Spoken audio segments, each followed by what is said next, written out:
Pardon the interruption, but I'm Mike Wilbon. Tony, how do you feel about Vermont State University giving an honorary doctorate to a cat? I'm Tony Kornheiser. This gives me pause. You get it? As long as you didn't meow to start the show, I could live with that. Yeah, so, I've got an honorary doctorate from my school, from Binghamton. No, well, Northwestern's a bigger deal than Binghamton in terms of honorary doctorates. I just heard that our friend Jim Boeheim got an honorary doctorate from Syracuse. Did he? Isn't that nice? Good. Yeah. Congratulations to Jim. Very That's nice. great. Love hearing it. I'm unaware of Vermont State. I know Vermont, the Catamounts. I'm unaware of Vermont State. Welcome to PTI, boys and girls. In today's episode, the Knicks bow out. Xander Schauffele wins the PGA, and the Oilers and Canucks face off in Game 7. But we begin today with the stunning comeback win by the Minnesota Timberwolves in Game 7 over Denver. Minnesota was down by 20 points in the third quarter on the road, and then outscored the Nuggets 60-32 the rest of the way. That's plus 28. Nobody saw this coming. Wilbon, what does Minnesota's comeback in this game and in this series say about them and the Nuggets? Tony, I'm still trying to figure this out. You and I talked about it this morning. I know I left you a series of crazy texts last night because I was flying. I couldn't see it live. I land, I run home, I go to streaming, and I watch, and it's not believable. It seems like some sort of fictional account, like a script, except it was unbelievable. Look, as you know, Minnesota played this way in Game 2, and then they didn't play this way again, and you go, even though they played really well to get it, to 3-3, you don't think they're going to play this way in Denver in Game 7. It means that they really have a defense that travels. They have a great, great star who I think, Tony, I shouldn't use the phrase afraid of, but it's sort of like that. They're in awe of him to the point where they will do whatever. They don't want to displease him, Anthony Edwards. They don't. And they play to that. He rallies them by staring them at them and playing great and doing things. And Denver needed more than Joker and Jamal to play well. Those guys had damn near 70 points, and it wasn't enough. And Michael Malone talked about that after. They needed more guys to come along. It's a stunning result, but it also means, real quickly, the league is different. There's so many great players in so many places, and some of them, they're young. Oklahoma City could have been in this Western Conference final just as well. There's so many of them, but Minnesota has the brightest star among them. Well, I'm just going to say this about your affection for Anthony Edwards and the rush to canonize him, and I know you're a part of that. It makes people forget there are other people on that squad. They have people who have been on all-star teams. Conley and Towns and Gobert, right? That's a team actually of veterans now. It's not just a young team. Look, it's going to surprise no one when I say that I went to sleep at halftime because this game was in the bank. Denver is the defending champs. Denver's playing at home in Game 7. Denver had looked great from Game 3 on most of the time. I was stunned to wake up this morning to find this out. When I was watching, Jokic and Jamal Murray were basically scoring at will. Control the game. Then I watched the highlight. And Anthony Edwards, by the way, their best player, shot 6 of 24. So their best player couldn't hit the water from the boat.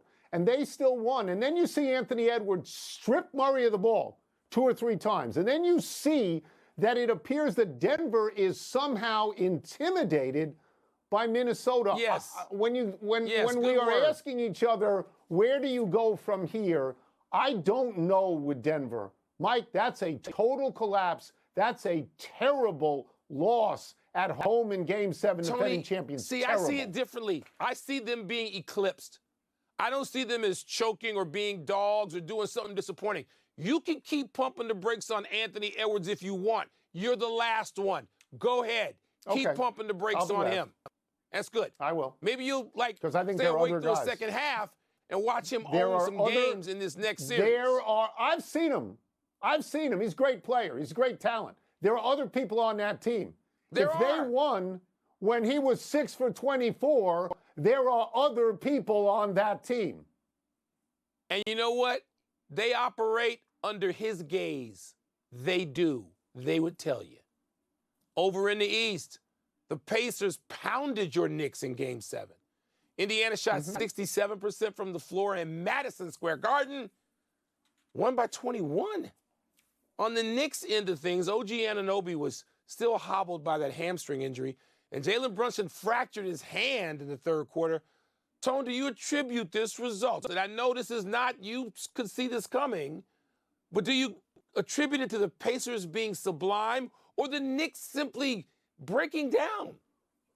Okay, so when the series was 2-0, I told you, don't count out Indiana. You did. And when it was 3-2 heading into Game 6, I told you Indiana was going to win that game. You didn't believe all me. credit for that. And they did. And then I told you that if it goes to 7, they have a chance in the Garden. They can beat the Knicks in the Garden because of the way they are built. They are deeper. They are a fast team. That's everything the Knicks don't want to play. The Knicks are a thin team and a tired team. And all of this came true. I have great respect for Rick Carlisle and the team he is building because they just want to score. And they've done this all year. They scored in the 140s at the beginning of the year. They will shoot anytime from anywhere, right? That's who they are. But if you ask me to pick, is it because they were hot or the Knicks were damaged? I'm going to say it was the Knicks were damaged. I mean, Randall didn't play in the playoffs, right? Bogdanovich didn't play in the playoffs. Anunoby played 5 minutes. Those 3 wonderful players from Villanova, Hart and Brunson and DiVincenzo, were playing 45 minutes a game, and they were worn out. And then Brunson breaks his hand. They had nowhere to turn, Mike. They had nowhere to turn. Tone, you know I'm not going to disagree with you. And I bowed down on this one because you kept texting me during the series saying, hold on, Sparky.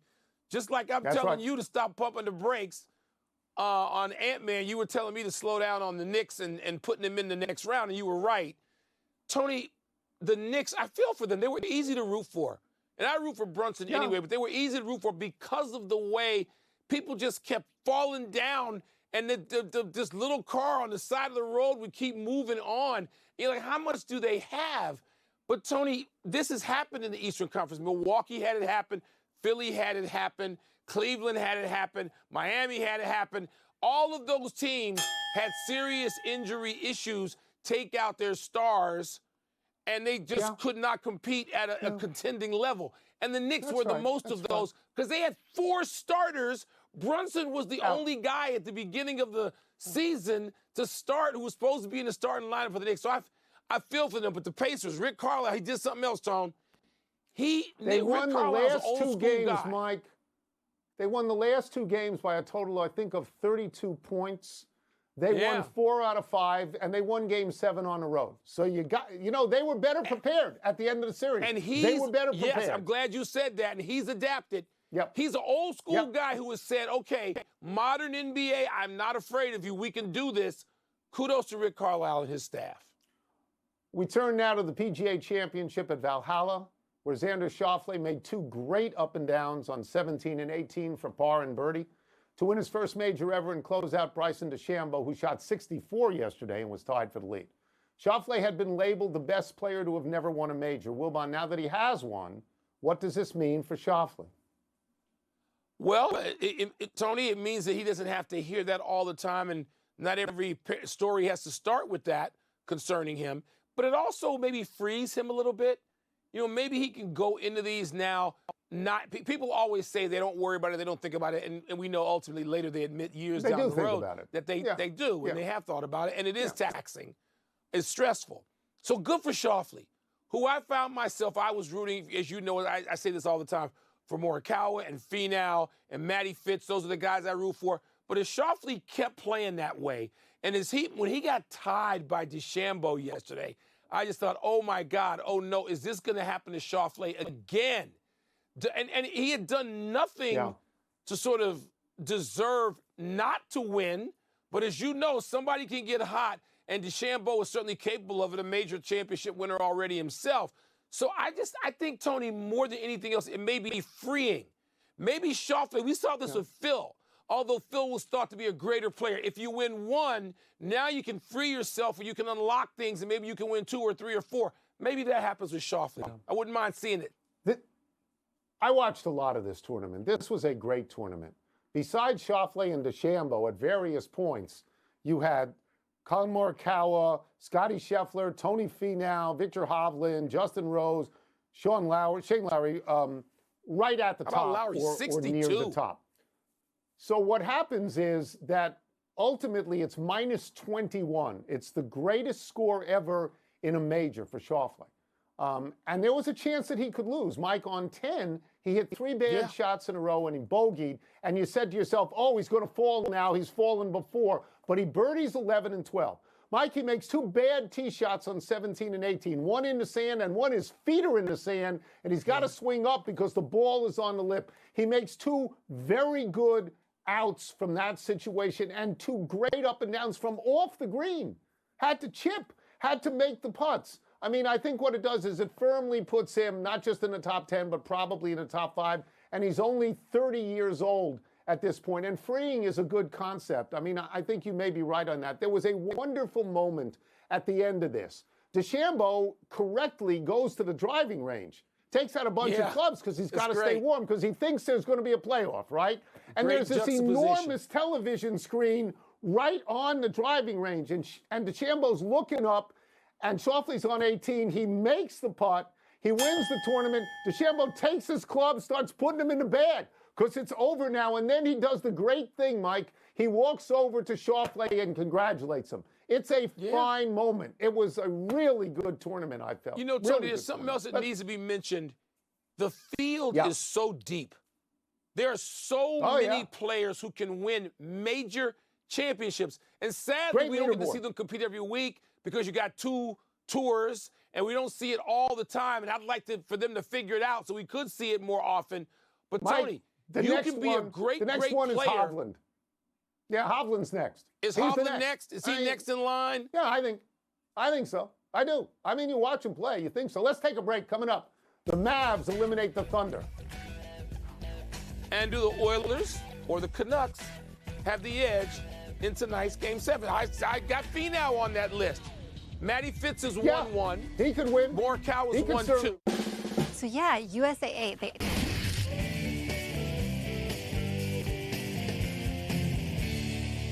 It's time to clean up the masses' messes in mail time. Mail We'll time? reach in here and get the first one. Ready, Wilbon? I go to the glasses. Luka Doncic says do it. he has insane confidence in the Mavs team. Do you?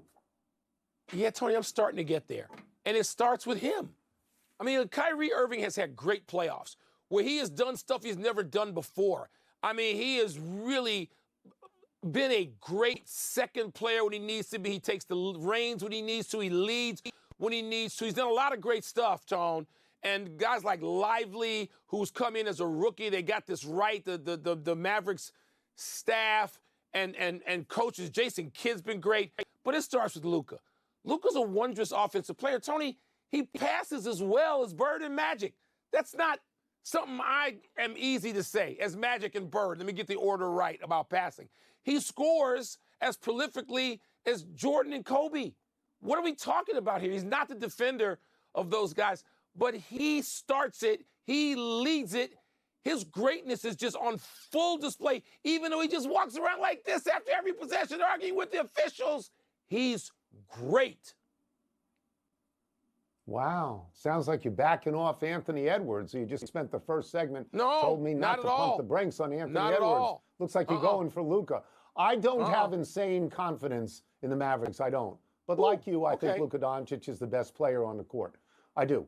Anthony Edwards, no disrespect to him, he likes the game to be speeded up, and Luka likes the game to be slowed down. Luka has Kyrie Irving, who has won a championship.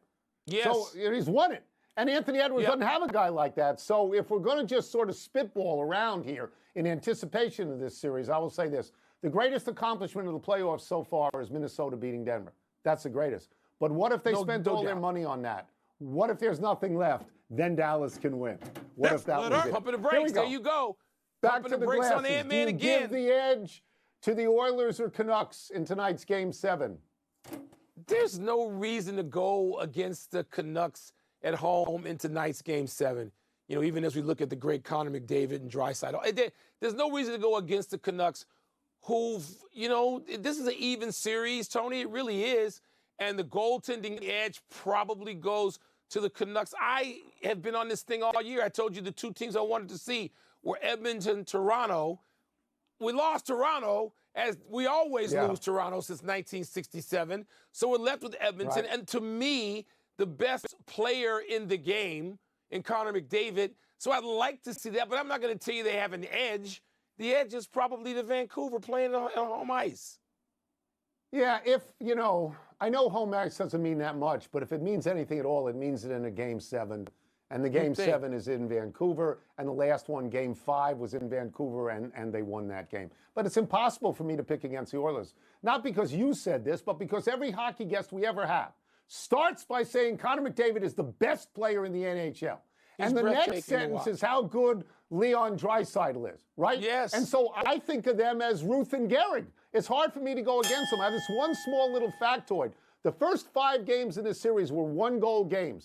The last game, Game 6, 5-1 Edmonton, so maybe they're hotter right now. Separation, Holmes. Enough email. Let's take one last break, but still to come, horsies. I'm going to break down Seize the Gray's Preakness win. That was a great race. What a muddy mess that was.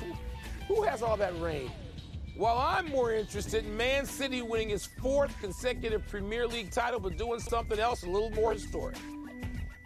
Yeah. Seize the Gray went wire to wire, just like Schauffele. That's impressive. And you start out winning, you go all the way through. Tonight on... Happy time, people. Happy belated 75th birthday, Archie Manning. This was yesterday. Archie Manning, the father of 2 overall #1 picks, Peyton and Eli, was drafted number 2 after a great career quarterbacking Ole Miss.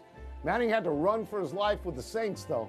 He was sacked 396 times in 151 NFL games and led the league in getting sacked 3 times, including his first 2 seasons when he was sacked 83 times in 26 games. Manning never made the playoffs, never had a winning season, but made 2 Pro Bowls. His grandson Arch just had a great spring game at Texas, throwing a 75-yard touchdown pass on his first attempt and finishing the game 19 of 26 for 355 yards and 3 touchdowns. Tony, as a kid, I really rooted hard for Archie Manning because I associated him affectionately with my heroes, Banks and Sayers and Butkus, who never made the playoffs either. Not everybody got in the playoffs way back then. It didn't mean they weren't some great players in those sports. I always rooted for Archie Manning. Happy anniversary, Robin Ventura. On this day 25 years ago, Ventura became the only player in Major League history to hit grand slams in both games of a doubleheader. Ventura hit his first one in the first inning of the opener to stake the Mets to a 4-0 lead in a game they would win 11-10. Ventura hit his second one in the 4th inning of the nightcap in a 10-1 win. Ventura is 6th all-time in grand slams. He had 18 among his 294 career homers. Alex Rodriguez has the most grand slams, 25, followed by Lou Gehrig, 23, Manny Ramirez, 21, Eddie Murray, 19, and Willie McCovey, 18. All these guys have hundreds more home runs than Ventura. What great company to be in.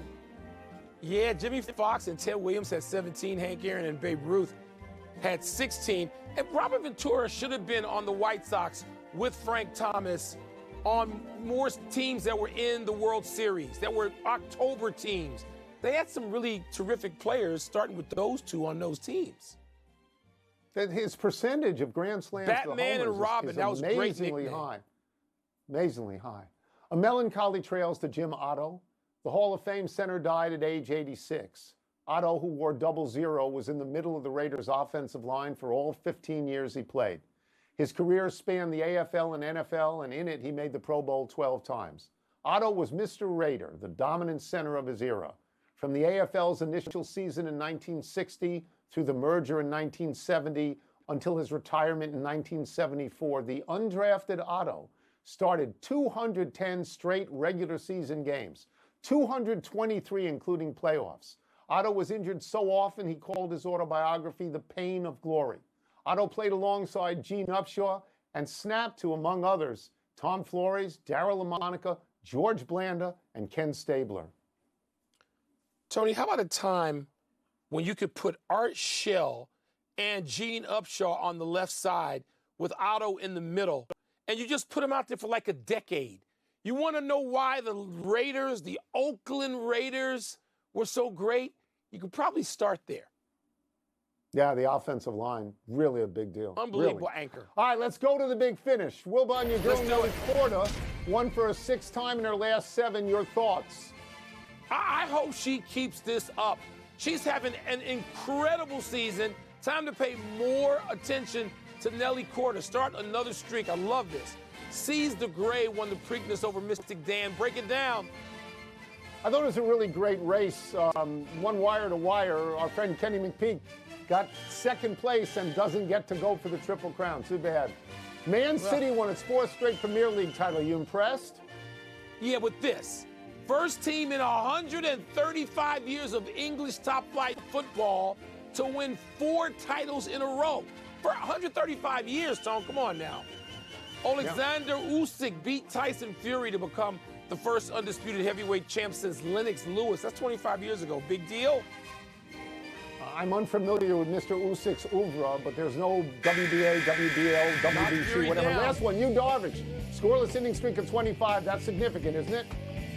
It is significant, but his 2.06 ERA, it ain't close to my man Imanaga and his 0.84 for the Cubbies. I'm just saying. We're out of time. Trying to better the next time. I'm Tony Kornheiser. And I'm Mike Wilbon. Same time tomorrow, Knuckleheads. You can get the PTI podcast on the ESPN app or Apple Podcasts. And now.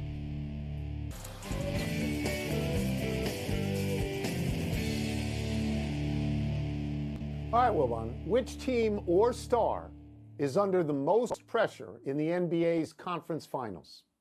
As you can see, I have beat you going to the glasses first here, Tony, in this segment. The answer is very easy. I got some notes I want to look at, but the answer is easy. The answer is definitive. It's Jason Tatum and the Celtics.